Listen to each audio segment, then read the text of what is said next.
kind of read up on what people are like doing, or every so often I check up on the tape op forums and stuff, and just kind of see if there's something that jostles a new idea, for me, and that kind of thing. And it's the tough part, and I'm trying to figure this out, especially in the last like couple of years, has been I don't have too much time to really listen to music in like a very earnest way. Like so much of my ear time in a given day is just designated to like what I'm working on, that, and I have and then like at the end of a 10-hour session, I'm just like, I just need to hear the road under my car, for like a minute, I just need to like take a little break.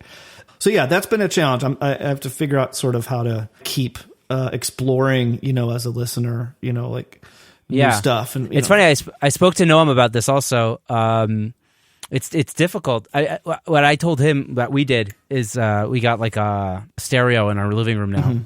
Like a year already. My friend hooked me up with like he basically fixed an old Marantz and sold it to me for parts. Nice. Yeah. And it's just so great to have like big speakers in the living room. Yeah. So like I'll just like blast, like I don't know, I was like blasting like Pearl Jam today, and my son was like rocking out to it. Nice. And it's just like fun to listen to music with big speakers, not in the studio space. Yeah, totally. Like, yeah. Just it gives, even though it doesn't sound as good as music sounds in here, obviously where things are treated and whatever, But there's something to that sound of like just going into a stereo and into a living room like that's untreated and it sort of like gets you back in touch with how real people at least might ideally listen to the music that we're making, Right. Which isn't to say that like that regular folks have like big 70s component stereos anymore, but at least like at least you can connect to the old dream, how that plays elsewhere, outside of our control rooms and like in our car, and like the boombox that we use for like the referencing. Yeah. So yeah, that's always fun. Do you do a lot of referencing? Is that something that well, I have like I have a few different sets of monitors that I use. I have like kind of just the Yamaha HS8s are my main ones, but I have a mono cube, for the boxy thing. And then I have also like a 90s Panasonic boombox for the like kind of the middle of the road reference. And that boombox is actually it's the same model that of boombox that my sister had in college in like the early 90s, which was also the Lundholm family's first CD player. And so I have all these like fond memories of it. And I also like kind of weirdly, even from like being a kid, have a memory of how that thing sounds and just how it like reacts. So I got the how records sound on that little unit. Yeah, sure. So it's like, ooh, does this make me feel like a kid again? Like, no, okay, I got to work on this mix for a little. But that's so funny. But like, it sounds like the boombox I got for my bar mitzvah. Oh, nice. Yeah, you just know that so well that. So yeah, I actually, I spent some time kind of searching it out on eBay, and I found that, which is sort of a hard model to find. But once I did, it was like, sweet. I'm totally regressing right now. This is great. Amazing.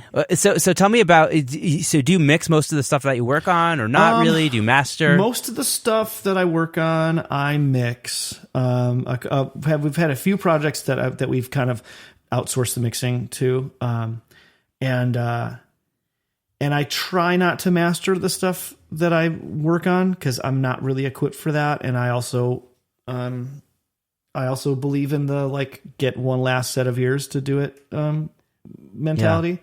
Yeah. A rule that I completely broke with the EP that I just put out, because I was like sitting on these tracks and I just started to get super antsy and I just wanted to get it out during this quarantine situation. So I just like threw up ozone and, just kind of went at it and just pump it up, get it out, whatever. And I'm sure I'm going to kick myself for that, once we're out of this, but there you have it. I listened to like 3 tracks and I didn't mind anything. Great. So. Okay. Awesome. Thanks. So yeah, I do a lot of the mixing. Although I would say that mixing is definitely, where I have the most room to grow, because I feel like I'm still pretty basic level with it. I know there's like a lot there are a lot more tactics and like tricks and things to think about that, you know, can kind of elevate both the technicals and the aesthetic thing of it. And some of that's still a mystery to me, but that's the fun of it, I guess. And I know, and I got to just keep doing it to try to get there. Put in the hours. And I look back at even, you know, where I was mixing like a year or 2 years ago. It's like what I've gathered since then even is like, you know, way better than like where I was then. So I know that that's still growing. So that's good.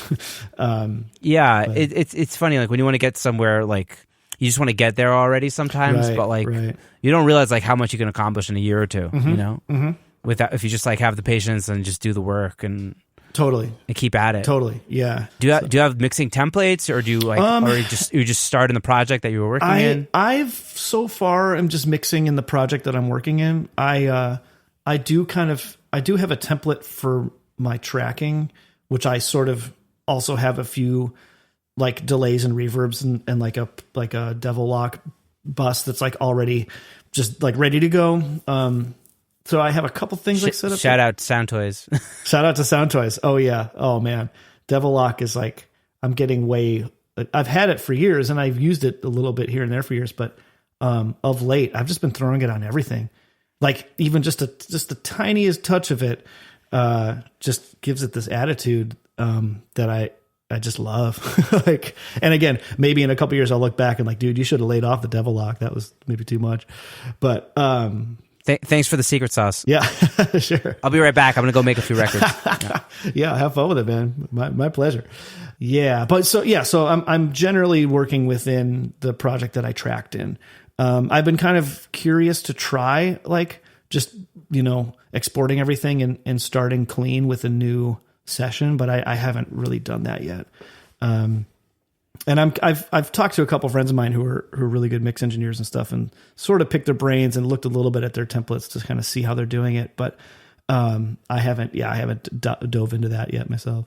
Yeah, it's kind of like it's going to take time to like you know, test out the waters and try a different approach. Sure, right. Yeah, and it's like on other people's dimes, or whatever, totally. At the time you don't have. Totally, yeah. So yeah, maybe I'll try it. I guess for number 2 of what was it? Track. What's the name of the EP? Track Sabbath. Totally. Yeah, Track Sabbath. Maybe Volume 2. You can try. Yeah, it out. There you go. Amazing. And do you have like a mastering engineer that you generally work with? I generally set my stuff over to Rackstrax. Actually, I have Noam Wallenberg master some things. He mastered the Flugel record, the one with the Cadillac video. He mastered that. Also, Rick Barnes, who owns Rackstrax and, you know, does his thing out of there. He's mastered a lot of the stuff that I've done. David Glasser from Airshow Mastering did my first EP, Now Is the Time, and American Soccer. And he's really great too. And he's got an incredible clientele. You know, he's awesome. But those are kind of who I've been generally throwing up to. And sometimes, you know, some clients have their own mastering people that they prefer. You know, and I don't have a hand in that. But as you can tell, I don't have any one. You know, there's no one guy yet. You know, I kind of just go. Kind of varies on the project. Yeah, for sure. So tell me about what you're trying to do now that we're all in isolation. Yeah, sure. We're all at home. Yeah. I mean, we were talking about this before we jumped on the interview. Mm-hmm. Like, what's your game plan?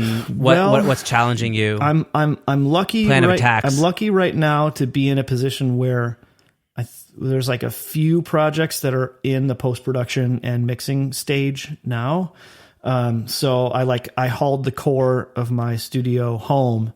So I have the spare bedroom here where I'm doing my stuff out of, which is also why you're probably hearing a ton of room echo off of my mic in this untreated, all like wood bedroom. But so I've been spending this time kind of mixing some things and then like kind of just dragging my feet a little bit with that. It's as we kind of mentioned earlier, it's sort of hard in this current state to like be fully immersed in something creative. But, you know, so there's a lot of kind of like the time is stretching weirdly and taking a lot of breaks and just like doing what I can with it. But honestly, like I'm not so sure like what to do as far as like the future work, because I think we're looking at like at least another month of this in the States at least. So Yeah, I'd probably say minimum. Yeah, minimum. Like bare minimum. Right. So, so I don't know. I guess I got to see what other kind of work I can do here that's not so like mic tracking heavy, something that doesn't call for, having an acoustic space, and I'm hoping that like to get into more of a creative headspace, soon within it too. Like if my like head can level off a little bit and I can handle this like weird this state of weirdness, and get back into like a groove, So it's a lot of waiting and seeing, I have, my wife is still getting paid, even though she's sort of on hold as well. And we're trying to work a few things out with like the various jobbing bands and stuff to try to at least like stay afloat and have some cash flow. Like even if we're kind of borrowing against gigs that we're rescheduling later, just to like keep our heads above water and stuff like that. So, wow, what a crazy time. It's a crazy time. It's a crazy time. Yeah. So it's just a lot of kind of waiting and seeing. Yeah. And totally. I guess I got to just let the world know that I'm available.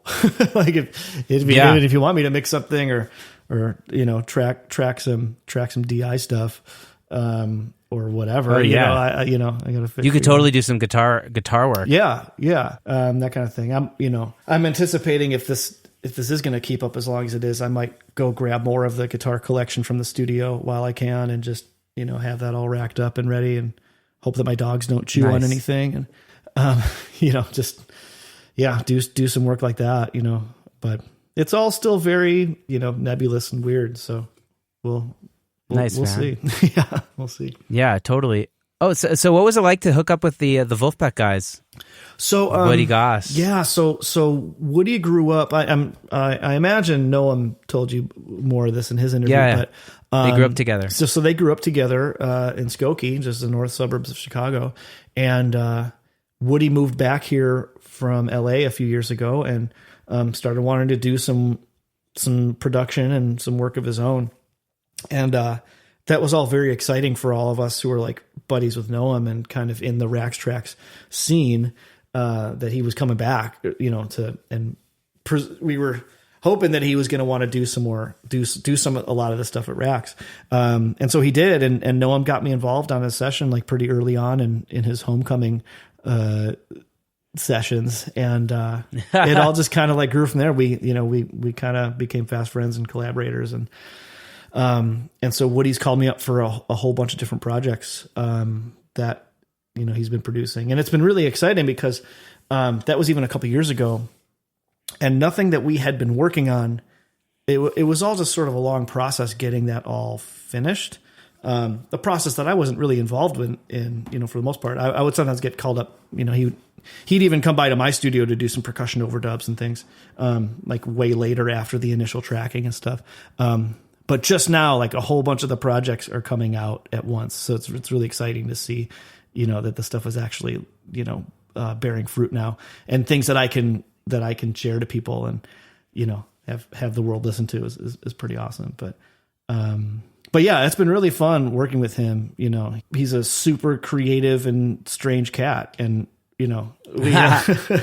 it's cool, like seeing how he looks at like taking a reference track or for some kind of sound or part that he really likes from that reference, and, finding ways to like draw inspiration from it and like steal it in the wrong way, or like put a twist on it that, makes it its own thing, over what we're working on, and, stuff like that. And, it's been really cool working with him for like, we did a record with, the singer-songwriter May Earlywine. And, I don't know if Noam talked about that too, but Noam mentioned it. Yeah. Okay. So it hasn't come out yet. It hasn't come out yet. And I'm so excited for it to come out because it's so great.